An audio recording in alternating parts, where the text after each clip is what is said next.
Bonjour, docteur Vanaduc. Bonjour à tous. C'est évidemment un des sujets du jour. Et la première question aux téléspectateurs de ce matin, téléspectatrice en l'occurrence, c'est Audrey de Montauban qui vous la pose. Et là, voici cette question.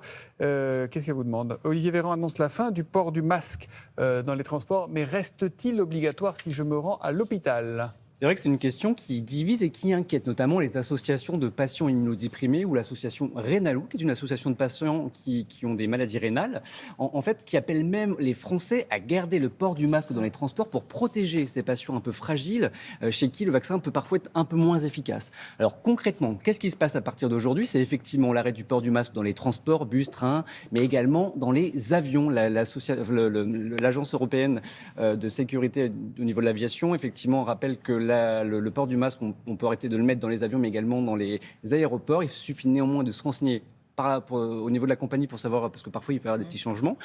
Il est recommandé bien sûr de garder le port du masque lorsque vous êtes dans des lieux clos ou lorsque vous avez par exemple Vous savez, quand vous êtes malade, vous êtes isolé, puis après on vous demande quand même de garder le port du masque au moins pendant 7 jours si vous êtes une personne vulnérable. Donc voilà, chacun va adapter. Et par rapport, oui, à l'hôpital, oui, dans les lieux de santé, il est obligatoire, laboratoire, dans les hôpitaux, dans les pharmacies également. Ouais. Donc après, libre à chacun. Évidemment, de voir. Alors, on a une question de Sylviane qui habite à Pau et qui vous demande, vu qu'on tombe le masque aujourd'hui, est-ce que ça signifie qu'on a trouvé un traitement efficace, docteur ? Alors on tombe, oui, mais pas partout, on vient de le voir.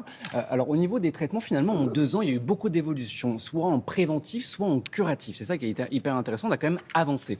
Là, on va... les points importants, c'est, on le sait, la vaccination. Aujourd'hui, les plus de 60 ans peuvent avoir leur 2e rappel, soit la 4e dose. Maintenant, qu'est-ce qui sera fait à la rentrée par le prochain ministre de la Santé? Est-ce qu'il y aura une généralisation à avoir? Sur les traitements hospitaliers, on connaissait les corticoïdes, oxygénothérapie, et puis aussi des anticorps monoclonaux qui maintenant sont là aussi pour booster le système immunitaire. En ville, bien sûr, on a le traitement symptomatique qu'on connaît tous sur le paracétamol, mais néanmoins, depuis une semaine, il y a une avancée sur un anticorps monoclonal, c'est le seul utilisé en France. Jusqu'à présent, la prescription était un peu délicate, un peu contraignante. Depuis une semaine, sur une simple ordonnance, il est possible. Et puis également, il sera plus simple de le distribuer en pharmacie également.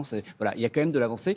Dernière chose, on parle des nouveaux traitements qui sortent. Néanmoins, il y a aussi du tri. L'ANSM, l'Agence nationale de sécurité du médicament, vient d'interdire la commercialisation d'un spray nasal qui était vendu comme étant virucide du Covid-19. Donc voilà, sur tous les points, il y a de l'avancée, mais aussi de la restriction. On en aura dit et entendu des conneries sur le Covid, quand même. Question suivante. Pas vous, pas vous. Nous, parfois. Ce matin, il y a un autre sujet qui intéresse les téléspectateurs, c'est le sport sur ordonnance. Écoutez, regardez, Greg de Harfleur, en Seine-Maritime, c'est chez vous, ça, tiens. J'ai appris que mon médecin pouvait me faire une ordonnance pour faire du sport. Comment ça marche ? Et alors, là, oui, il y a eu du nouveau de ce côté-là. Jusqu'au mois de mars, en fait, ceux qui pouvaient avoir accès au sport sur ordonnance, c'était uniquement les patients qu'on appelle affection longue durée, ALD. Il y avait 30 maladies. Depuis mars, ça a été élargi à toutes les maladies chroniques. Pourquoi une ordonnance pour faire du sport si on fait du sport? En fait, sachez que si je vous dis, Thomas, faites du sport, vous allez me dire, vous êtes bien gentil, comme d'habitude, et puis vous n'allez peut-être pas y aller. Néanmoins, vous connaissez bien. Néanmoins, si je vous fais une ordonnance, tout de suite, en fait, ça a été prouvé qu'effectivement, avoir une ordonnance de prescription pour faire du sport, et du coup, c'est pris plus au sérieux et ça marche. Il faut savoir que c'est une activité physique qui va être adaptée. Donc là, quand je dis que c'est élargi, c'est effectivement aux maladies chroniques, aux patients même qui ont des facteurs de risque de développer des maladies.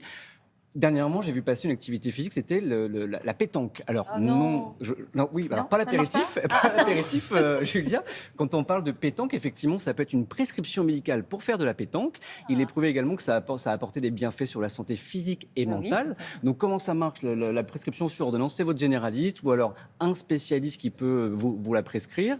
Et puis, du coup, on se fait rembourser l'abonnement au Club Med Gym ou... Eh bien non, c'est là, en fait, où il n'y a pas de prise en charge par la sécurité sociale, il faut le savoir. Néanmoins, rapprochez-vous de votre mutuelle qui parfois peut permettre cette prise en charge. Ou alors, il y a aussi, en fonction du territoire, on n'est pas tous égaux là-dessus, la zone territoriale peut participer à l'activité sportive. Allô, la mutuelle? Oui, non, c'est pas possible. Merci, madame. Merci, la mutuelle, c'est pour un jeu de boules. Merci beaucoup.